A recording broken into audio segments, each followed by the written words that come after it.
읽은 말씀 갖고 같은 사람 다른 모습, 이런 제목으로 같이 은혜를 나누겠습니다. 저는 지난 월요일부터 목요일까지 여름 휴가를 가지면서 텍사스 어스틴에 저희 딸이 시집가서 살고 있는데요. 거기 딸네 집에 다녀왔습니다. 결혼한 지 2년 됐는데 그 서로 시간이 안 맞아갖고 이렇게 저희가 갈 수 있는 때는 걔네가 시간이 안 되고 걔네가 시간 좋은 때는 저희가 갈 수가 없고, 그래서 2년 동안 못 가다가 계속 마음에 어떻게 하고 살고 있나 그러다가 이제 이번 주간에 갔습니다. 갔는데 이제 그 아침에 일찍, 월요일 아침에 일찍 출발했는데 뭐 시차도 있고 이제 그래갖고서는 오후 늦게 도착했어요. 그래서 그 가고 이렇게 내려서 같이 저녁 먹고 집에 갔는데 저희 딸이 아빠 스파클링 워터를 먹겠냐고 그래서 그러자 그랬는데, 냉장고를 딱 여는데 보니까는 밑에 칸에 반이 스파클링 워터예요. 위에 칸에 반이 스파클링 주스예요. 제가 스파클링 워터를 좋아하거든요. 그래갖고 저희 딸이 아빠 온다고 그걸 막 냉장고로 하나 가득 사놓은 거예요. 저는 3일 동안 천국이었습니다. 그래갖고 3박 4일 있으면서 이렇게 그 사위도 그렇고 이제 딸도 그렇고 아빠 엄마 온다고 이제 나름대로 이렇게 신경을 많이 써갖고 뭐 이렇게 준비하고 막 이제 그런 게 느껴져갖고, 제 마음에는 아직 중학생인데 이렇게 시집가고 타주에 살면서 아빠 엄마 온다고 막 그렇게 신경 쓴 그게 참 이렇게 마음에 기특하더라고요.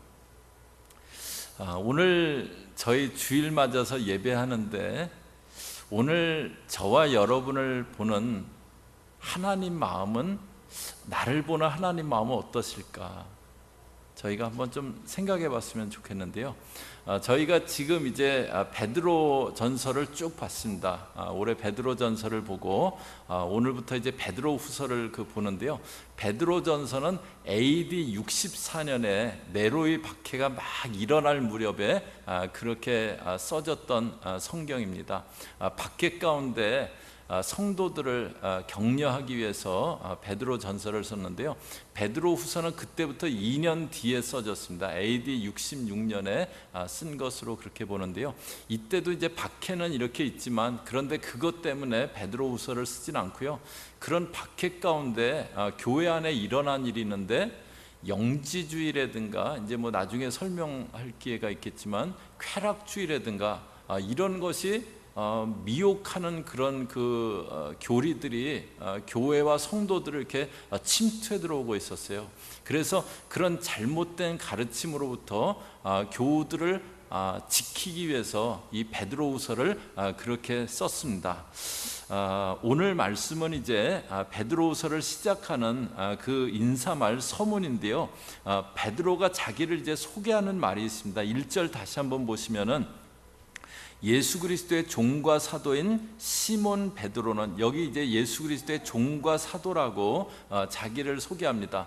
바울 서신에도 이런 식으로 베드로가 바울이 자기를 소개한 그런 적들이 이렇게 덜어 있기 때문에 저희가 이거 보면서 그냥 의례적인 인사말 그렇게 볼 수 있는데요. 그런데 베드로는 예수 그리스도의 종과 사도 이렇게 자기를 부르면서 남다른 마음 가운데 어떤 감격이 있었을 겁니다. 먼저 예수 그리스도의 종이다 그렇게 얘기했는데요. 여기 종이라는 것은 이제 둘로스라는 단어인데, 노예라는 그 로마 시대 노예, 그들을 둘로스라고 그렇게 부릅니다.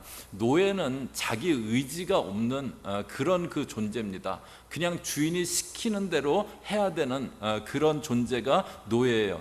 그런데 베드로가 나는 예수 그리스도의 둘로스다, 노예다 그렇게 표현합니다. 그런데 베드로는 어떤 사람이었습니까? 베드로는 자기 생각 갖고 막 자기 의지를 갖고 막 행하던 그런 사람이 베드로였어요. 예수님이 십자가에 달리시기 전 겟세마네 동산에서 체포대한테 붙잡힐 때 예수님이 계속 내가 붙잡혀서 고난당하고 십자가에 죽임당할 거다 그 얘기를 계속하니까, 만약에 그런 일이 일어나면은 내가 예수님을 지켜야겠다 그 생각 갖고 베드로가 준비한 것이 있는데, 칼을 한 자루 준비했어요. 그래서 겟세마네 동산에 체포대가 올라올 때 베드로가 그 칼을 꺼내갖고 칼을 휘두릅니다. 예수님을 지키겠다고. 그래서 대제사장의 종인 말고라는 사람의 귀를 베어버려요. 예수님의 그 귀를 다시 붙여주면서 베드로에게 너의 검을 다시 집에 꽂으라고, 검을 가진 자는 검으로 망한다고 말씀하시는데요, 그 말씀 안에는 어떤 뉘앙스도 담겨 있냐면요, 베드로야, 시키지 않은 일 좀 하지 마. 누가 칼 준비하라 그러니. 그런 뉘앙스도 담겨 있는 거예요. 그러니까 베드로는 늘 자기 생각 갖고 막 행하던 그런 그 자였어요. 그러던 베드로가 나는 예수 그리스도의 둘로스다, 그렇게 얘기합니다. 이제는 예수님이 시키시는 대로 행한다는 거예요. 저희가 예수를 믿는 것은 내 생각과 내 뜻대로 행하던 자가 이제 예수님이 말씀하시는 대로 예수님의 뜻을 따라서 행하는 자로 바뀌어지는 겁니다. 그전엔 내 고집 갖고 내 생각 갖고 내 원함대로 살아갔지만, 그러나 이제 예수님의 뜻을 따라서 살아가는 존재로 바뀌어지는 거예요. 그 다음에 이제 베드로가 자기를 뭐라고 하냐면 예수 그리스도의 사도다 그랬어요. 사도는 뭐냐면 복음을 전하기 위해서 보내심을 받은 자, 보내심을 받은 자가 사도입니다. 그런데 자기를 사도라 그래요. 그런데 원래 베드로는 어떤 일 하던 사람이었죠? 어부였습니다. 갈릴리 바다에서 그냥 고기 잡던, 먹고 살기 위해서 그물을 내리던 그런 어부였어요. 굉장히 단조로운 그런 삶을, 그냥 먹고 살기 위해서 그 다른 의미는 없어요. 그냥 먹고 살기 위해서 날마다 그물을 내려야 됐던 그런 그 어부였습니다. 그런데 사도는 누구냐면 사명을 받은 사람이에요. 가서 모든 족속으로 제자 삼으라, 그 사명을 받은 사람입니다. 베드로가 자기를 사도라 그래요. 나는 의미 없이 그냥 먹고 살기 위해서 그물 내리던 자지만 이제 사명받은 인생이 됐다는 거예요. 나는 의미 없이 살아가는 존재가 아니라 사명 있는 그런 인생 됐다, 그것을 얘기해 줍니다. 저와 여러분이 살아가면서 저희 믿는 사람도 돈이 필요합니다. 물질이 살아가면서 필요합니다. 그래서 이제 리타이어하기 전까지는 일을 하면서 그렇게 살아가야 돼요. 그렇지만 저희가 꼭 잊지 말아야 될 것, 그것이 있는데요, 저희가 물질이 필요하지만 그러나 물질이, 돈이 삶의 목적은 아닙니다. 돈을 얻는 것, 그것이 삶의 목적은 아니고요, 돈은 살아가는 데 필요한 수단이고 주님을 섬기기 위한 수단이에요. 저희 그 믿는 자들도 할 수 있다면 재물을 많이 얻을 수 있다면 많이 얻어야 됩니다. 그러나 재물이 목적은 아니에요. 저희가 재물이 목적이 되면요, 신앙생활을 어떻게 하냐면은 이렇게 신앙생활을 잘했더니 하나님이 나에게 물질의 복도 주셨다, 그러면서 감사하는 것이 아니고요, 신앙을 이용해서 막 하나님께 떼를 쓰고, 그래서 내가 물질의 복을 받아내야겠다고 막 그냥 신앙은 그냥 도구가 되고, 물질을 얻기 위한 도구가 되고, 물질이 목적이 되게 그렇게 바뀌어서 신앙생활을 할 수도 있어요. 그것이 아니고요, 재물은 저희가 하나님을 섬기기 위한 수단이고 또 도구 중에 하나입니다. 요한 웨슬레라고 영국에서 감리교를 창시하신 목사님이 그래서 할 수 있는 한 많이 벌으라고, 그런데 할 수 있는 한 많이 주라고 그렇게 말씀하셨어요. 믿는 사람도 재물을 열심히 힘껏 얻어야 되지만, 그러나 그거 갖고 사람 섬기고 주님을 섬기는 겁니다. 재물은 도구입니다. 저희들 삶의 목적은 아니에요. 저희들 삶의 목적은 하나님을 영화롭게 하는 것이고, 저희들 삶의 목적은 주의 복음을 전하는 것입니다. 사도로서의 삶을 살아가는 것, 그것이 저희 믿는 자들의 그런 삶의 모습이에요. 베드로가 자기를 나는 종이다라고, 나는 이런 사도다라고 그렇게 얘기합니다. 그러면서 자기 이름을 시몬 베드로다, 그렇게 얘기합니다. 베드로가 예수님 만나기 전에 이름은 시몬이에요. 그래서 예수님이 베드로를 처음 만났을 때 네가 요한의 아들 시몬이다, 그렇게 얘기하는데, 그런데 예수님이 그에게 뭐라고 말씀해 주시냐면 네가 지금은 시몬인데 네가 장차 게바라 하리라. 게바는 히브리 말로 반석이라는 그런 뜻이잖아요. 네가 지금은 시몬인데 앞으로는 네 이름이 게바라고 할 거라.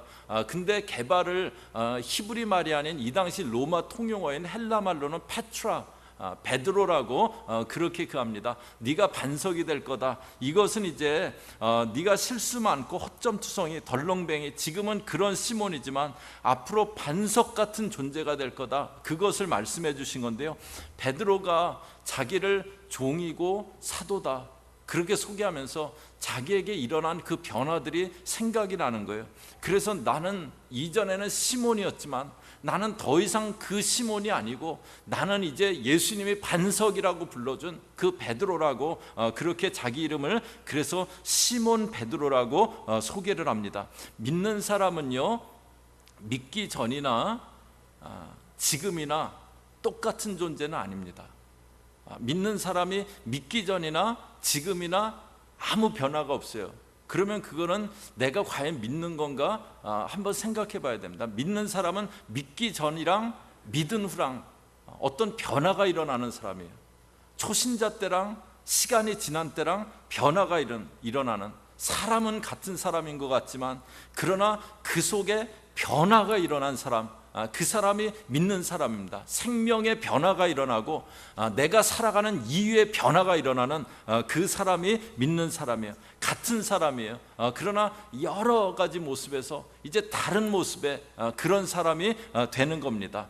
그러면 이제 이런 변화는 어떻게 일어나는가? 1절 다시 한번 중간에 보시면은 예수 그리스도의 종과 사도인 시몬 베드로는 우리 하나님과 구주 예수 그리스도의 의를 힘입어, 예수님의 의를 힘입었다 그랬어요. 저와 여러분은 죄인인데요, 저희들은 저희 힘으로 저희들이 의로워질 수 없어요. 저희들의 죄를 씻을 수가 없습니다. 그런데 예수님이 십자가에 죽으셨어요. 죄값을 갚아 놓으셨습니다. 그 예수님의 의를 힘입어서 저희가 의로워질 수 있는 겁니다. 그 다음에 동일하게 보배로운 믿음을, 보배로운 믿음이라 그랬어요. 베드로가 자기가 그렇게 믿게 되고 나서 자기가 그냥 그 갈릴리 바다에서 의미 없이 먹고 살기 위해서 금을 내리던 자기가 종과 사도가 된 그런 그 자기의 변화를 생각하면서 보배로운, 그게 너무나 소중하기 때문에 보배로운 믿음이라고 그렇게 얘기합니다. 그러면서 보배로운 믿음을 우리와 같이 받은 자들에게, 믿음을 받은 자들에게 그렇게 얘기합니다. 잘 한번 보세요. 믿은 자들에게라고 하지 않고요, 믿음을 받은 자들에게. 저희는 그냥 내가 믿는 거라고 생각하기 쉬운데요, 그런데 이것이 정확한 표현이에요. 믿음을 받은 거예요. 저희 성경에서 인간을 표현해주는, 인간을 설명해주는 구절이 있습니다. 로마서 3장 10절이요. 저희 앞에 보시면서 같이 읽습니다. 시작. 기록한 바 의인은 없나니 하나도 없으며 깨닫는 자도 없고 하나님을 찾는 자도 없고. 여기 보면 의인은 없나니 하나도 없다 그랬어요. 칼빈은 이 인간의 상태를 뭐라 그러냐면 전적으로 타락했다. Total pravity. 전적으로 타락했다. 완전히 타락해갖고 인간은 자기 스스로는 하나님을 찾지도 않고요, 하나님을 믿을 생각도 안 하는, 또 믿을 수도 없는 그런 존재가 인간입니다. 그런데 오늘 여러분들이 왜 예배실에 이렇게 와 있는가? 하나님이 여러분들을 택해 주신 거예요. 택해 주시고 마음을 열게 하시고 복음을 깨닫게 하시고 그래서 믿게 해 주신 겁니다. 여러분들이 믿은 게 아니고, 제가 믿은 게 아니고 믿게 해주신 거예요.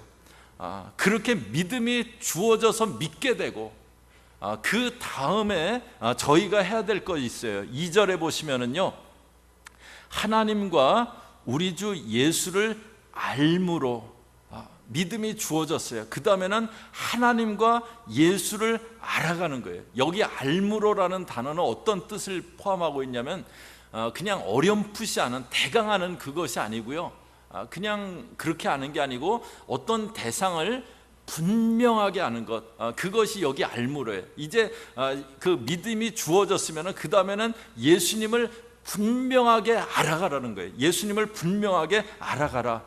믿음이 주어져서 믿게 되고 그 후에는 예수님과 하나님을 알아가고, 그러면 이제 어떤 일이 일어나냐면요, 저와 여러분은 예수의 그 믿음이 주어지면 그 사람은 자동적으로 종이고 사도입니다. 저희 믿는 사람들은 모두가 예수의 종이고 사도예요. 왜냐하면 예수님이 베드로를 부르실 때 나를 따라오라고 내가 너로 사람 낚는 어부가 되게 하리라고 말씀하셨잖아요. 그러니까 저희 믿는 사람들은 다 예수님을 따라가고 예수님의 종이고 그리고 사람 낚는 어부, 사도로서의 삶을 살아가야 되는 거예요. 그런데 예수를 믿고 나서 그 마음이 이렇게 잘 안 드는 거예요.